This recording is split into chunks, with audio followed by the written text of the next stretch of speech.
Hi, Best for listeners. Welcome back to another episode of the Syndication School series, a free resource focused on the how-tos of apartment syndication. As always, I'm your host, Theo Hicks. So, as you know, each week we air 2 podcast episodes. Now we are transitioning into also releasing them in video form. So if you're listening to this on the podcast, great. If you would like to watch on YouTube, make sure you check out Joe Fairless' YouTube channel. We post these Syndication School episodes on there as well. But regardless of the way you consume the content, each week we post 2 podcast and video episodes that are part of a larger podcast or video series that focus on a specific aspect of the apartment syndication investment strategy. And for the majority of these series, we offer some sort of document, a spreadsheet, a template, some sort of resource for you to download for free. All of these free documents, as well as the Syndication School series episodes, can be found at syndicationschool.com. This episode is going to be a continuation of a series we started last week, or if you're listening to this in the future, the podcast episodes that were 6 and 7 previous to this one. So this is going to be part 3 of the series entitled How to Asset Manage a Newly Acquired Apartment Syndication Deal. So as a reminder, well, if you haven't done so already, I recommend listening to parts 1 and 2 because this is a continuation. So it will be the content in this episode will be based on the content in those first 2 episodes. So check out parts 1 and 2. In parts 1, we went over the first 5 asset management duties of 10. And just as a reminder, those duties are to 1, implement the business plan, 2, do the weekly performance reviews with the property management company, 3, send out the investor distributions, 4, manage the renovations, and 5 is to maintain the economic occupancy.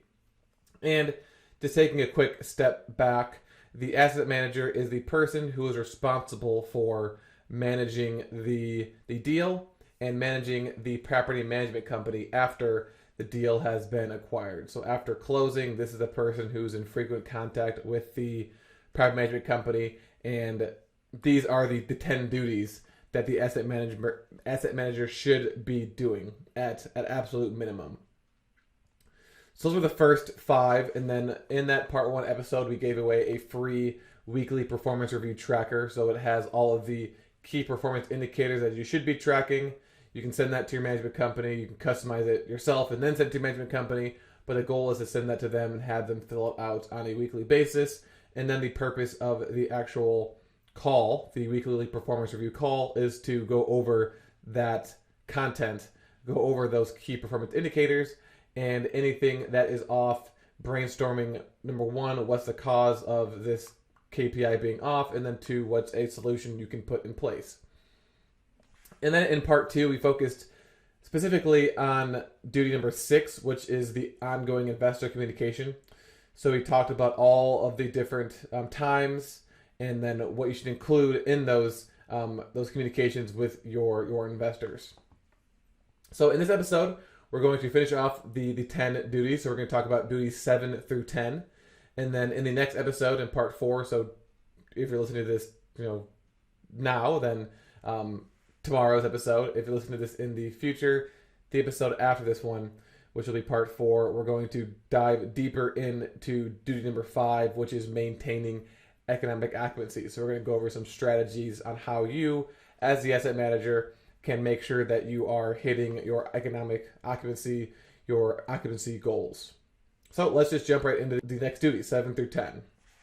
So the 7th duty of the asset manager is to plan trips to the property. Obviously, this could be easy if you're investing in your own market.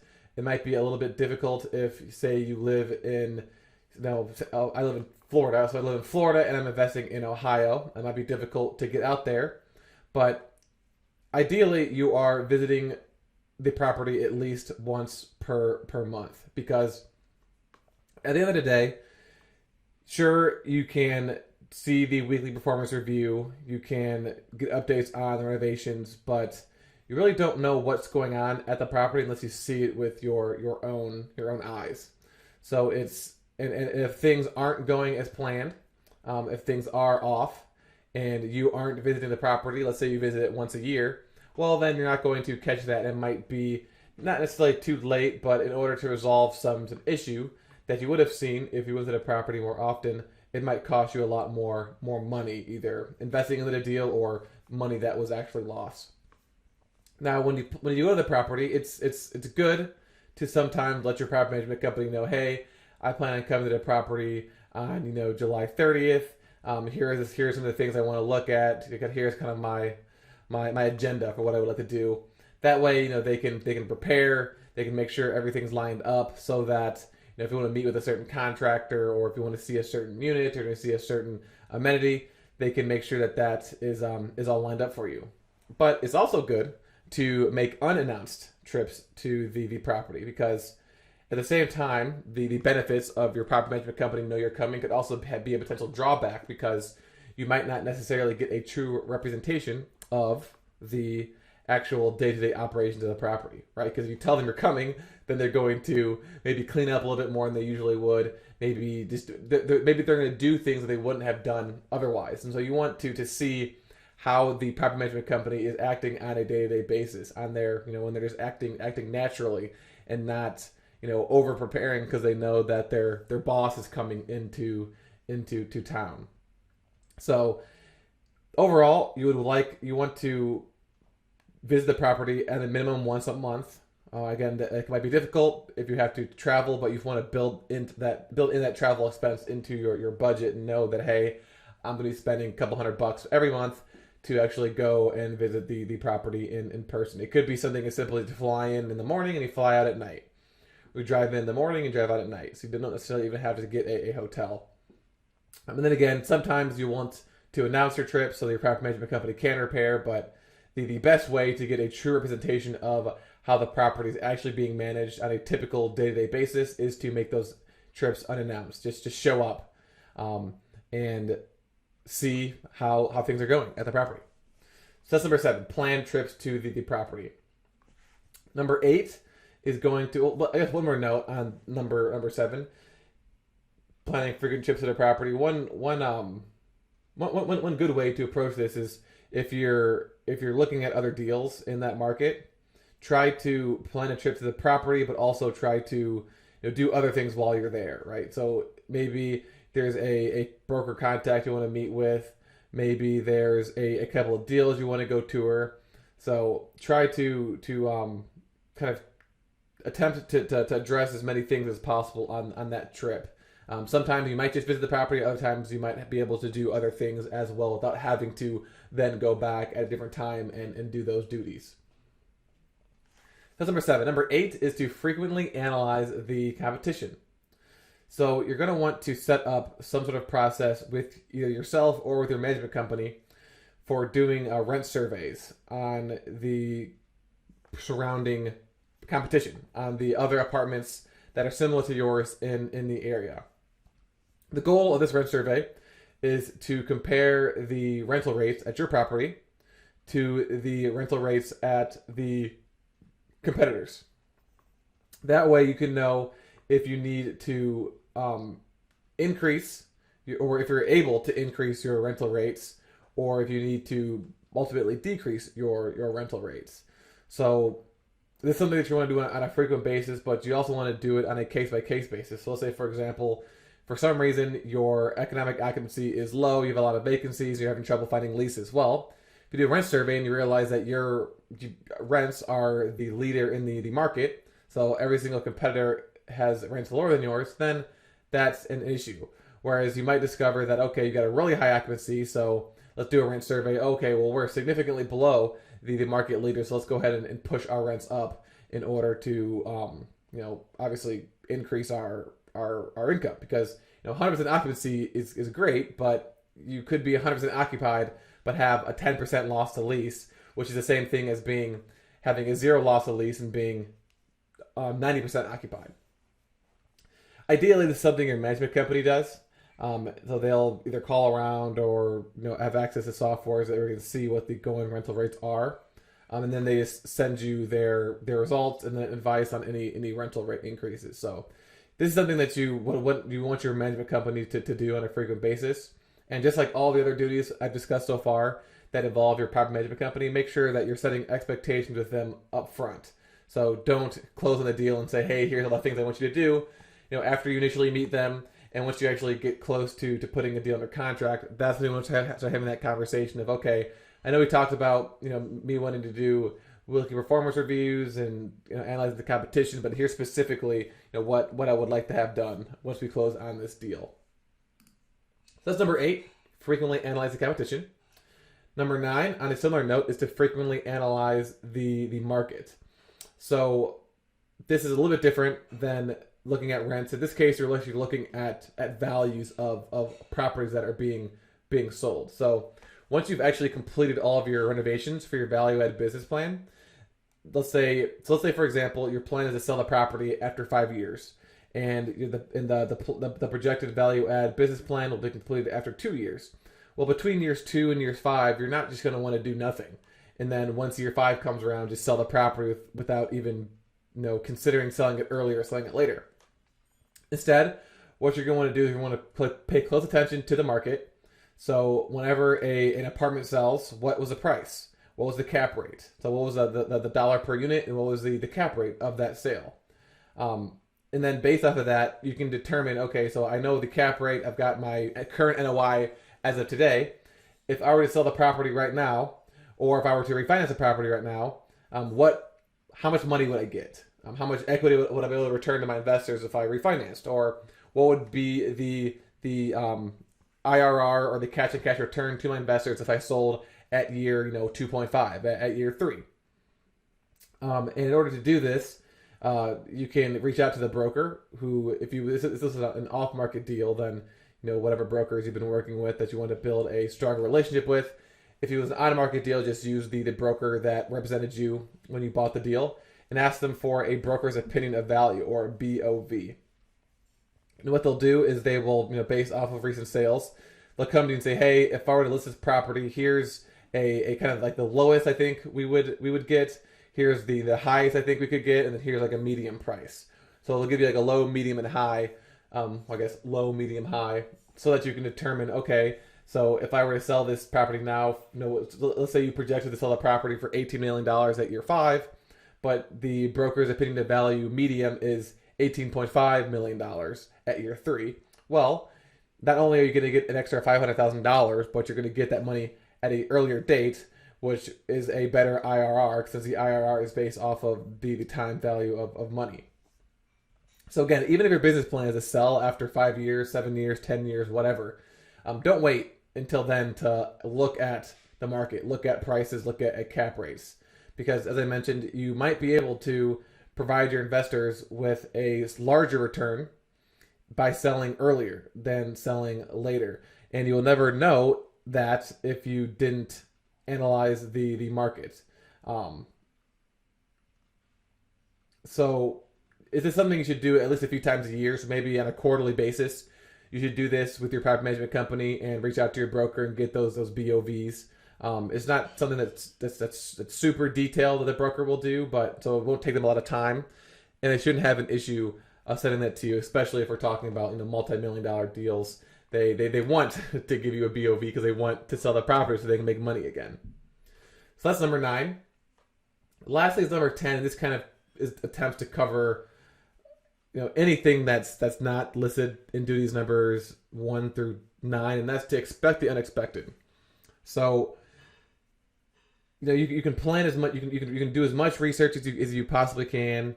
You can plan as much as you can do, have the best underwritten deal, perform all the diligence in the world on the deal and your team on the market, and then you buy the property and something crazy happens. A boiler unexpectedly breaks down. And you have to determine whether you're going to replace it, you're going to repair it, or you're going to refurbish it. Always expect things to come up that are unexpected, and that's why it's super important to visit the property frequently. It's super important to have conversations with your management company every week, because once these unexpected things come up, the longer it takes to resolve them, the more money you're losing, and the more and you're putting your investors' money at risk by not addressing these things sooner. So, duties 1 through 9 are more specific. This is more of a general, hey, here's 1 through 9 are what you should be doing consistently, but at the end of the day, things are going to come up. There are gray areas that you can only talk about so many things on syndication school. You can only talk about so many things on blog posts and books. Things will come up that you do not plan on coming up, and you need to make sure that you are able to get on top of those issues right away and resolve those as quickly as possible. And again, I gave the boiler example, but it could be something as extreme as you get a call from a management company and the entire property is burned down. What are you going to do? So a good exercise to do is think of just all the worst case scenarios possible. And we've talked about a lot of those on syndication school, in particular when we were talking about how to do that new investment offering call to your investors. All the different questions they're going to ask. And one of those questions was, what's the worst case scenario? And the worst case scenario would be, well, the property burns down or floods or something happens where the property is destroyed. And then you go to your insurance company, and for some reason the insurance company won't pay out your claim, right? So what are you going to do in that situation?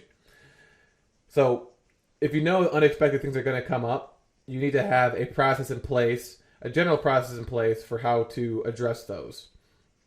And that's going to vary from person to person, investor to investor. In the boiler example, it'll just kind of be a simple ROI. That's why it's also really important that you have that operating account fund up front, because if you don't, and something were to come up during the first few months of the deal, and you don't have any money set aside to address anything that comes up as unexpected, you really don't have a choice but to do either a capital call from your investors, which is bad, or to take money out of your own pocket, or to take money from somewhere else and maybe not up to the clubhouse because you had to fix a bunch of boilers. So yes, there's a lot. You can do all the due diligence in the world, but there's certain things that are going to come up that are outside of your control. But it is still your responsibility as the asset manager to fix that problem, to solve that problem, so that you're still able to hit those return goals.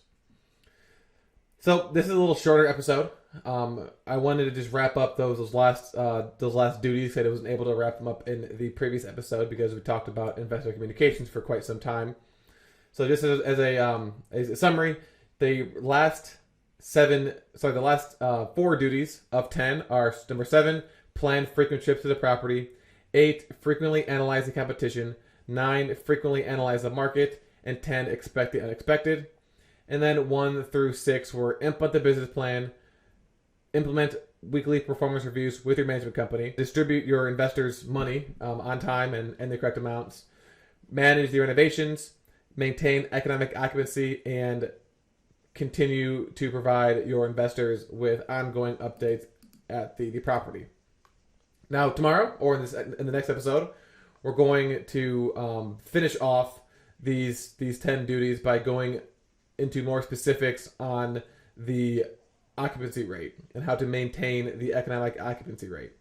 As I mentioned in part 1 when we discussed that, the majority of that's going to fall on your management company because they're the ones that are on a day-to-day basis, trying to reach out and find residents to live, high quality residents to live at your property. But again, this is your property.